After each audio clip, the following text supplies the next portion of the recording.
प्यारे भक्तों, सबको नमस्कार।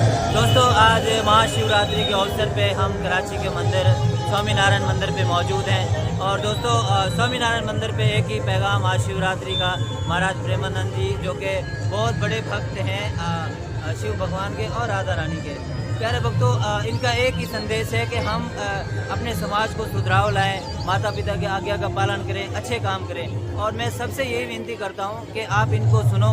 रोज़ के अगर 5 से 10 मिनट भी आप सुनोगे तो आपके जीवन में 100% के लाजमी परिवर्तन आएगा। तो सबसे मैं विनती करता हूं कि आप महाराज प्रेमानंद को लाजमी फॉलो करो। और महाशिवरात्रि की हार्दिक शुभकामनाएं। जय Shankar.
Hare Krishna, Krishna Krishna